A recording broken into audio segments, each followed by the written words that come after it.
ijambo ivyanditswe bikuvugire. Ijambo rasi ico rivuga, iravuga ngo hahiriwe uwihanye ivyaha vyiwe, hahiriwe uhora hadaharura kwicaha ciwe. Oh haleluya! Ivyanditswe biravuga, ivyanditswe biravuga. Oh haleluya! Ngo nta kibi kizokwegera ihema ryawe.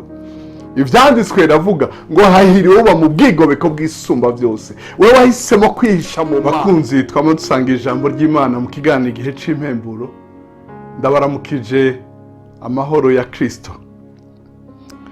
Ijambo dusanga mu butumwa bwiza uko bwanditswe na Yohana igice c'indwi umurongo wa 37 na 38.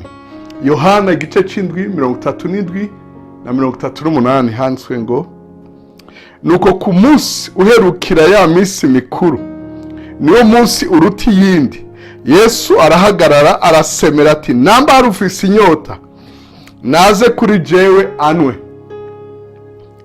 Unyizera inzuzi z'amazi y'ubugingo zizotemba ziva mu nda yiwe, nk'uko ivyanditswe bivuga.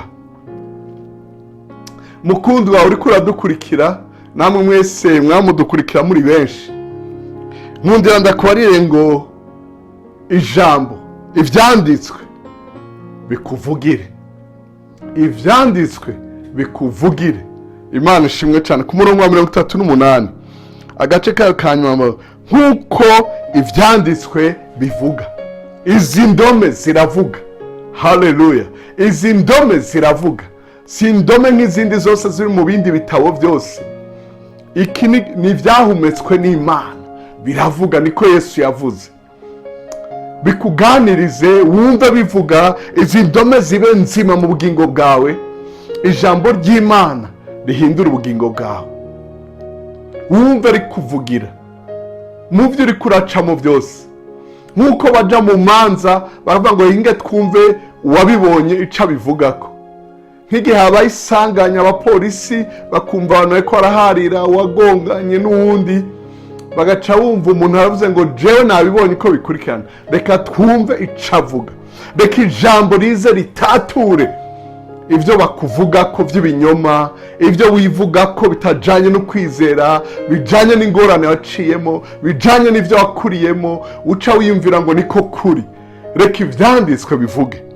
Nuko bamara kuvuga, hanyuma umucamanza akavuga ijambo rya nyuma, agasozera, agatatura amatati.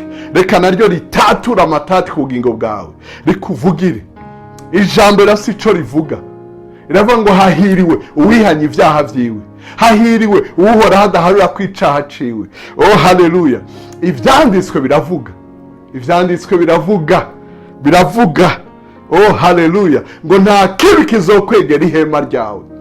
Ivyanditswe biravuga ngo hahiriwe uba mu bwigobeko bw'isumba byose. Wewe wahisemo kwihisha mu Mana.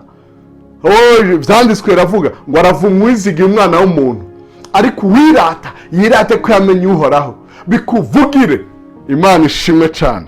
Ivyanditswe biravuga ngo aravumwe uwicara mu nama z'ababi, hahiriwe uticara mu nama z'ababi, ariko bimuhimbara mu vyagezwe by'uhoraho. Ijambo rikuvugira igihe cyose wafashe umwanya wo kuba mu ijambo ry'uhoraho, kurimbura ku ijambo ryiwe, kwirinda kuja mu nama z'ababi, kuja mu biyago by'abaronda kugirira n'abandi. Ijambo rikuvugire. Ijambo riravuga, nama ndarisubiramo ngo kubwo imishishagwe twarakize, rikuvugira iyo ngwara inume. Rikuvugira mu gihe uri kuracamo c'ubukene, bw'Imana yanje izobamara ubukene bwanyu bwose, kuko itunga ry'ubwiza bwayo riri muri Kristo Yesu. Icanditswe kikuvugire, wumve kikangwa umutima wawe, nk'uko Daniyeli yari mu masengesho yibuka ubuhanuzi bwa Yeremiya ko yavuze ngo muzoja mu buja, muzonyagwa, mumara imyaka 70. Imyaka 70 yo yashitse, Daniyeli yari ijambo riravuga, yumva za ndome ziravuze, ivyo ariko arasoma biravuze, arizera. Imana ishobora mu buja, Imana igukure mu buja bw'amadeni, Imana igukure mu buja bw'ivyaha, Imana igukure mu buja bw'ingeso mbi, Imana igukure mu buja bw'ibikugoye, ivyo ari byo byose, ubugwayi, ingorane ziguma zigaruka mu muryango, mu kibano n'ahandi, mu kazi.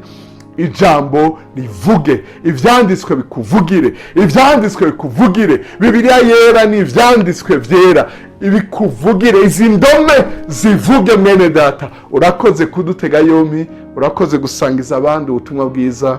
Ijambo rikuvugire, ivyanditswe bikuvugire, ivyanditswe bikuvugire. Urakoze, uhezagirwe we n'abawe. Amen kandi amen.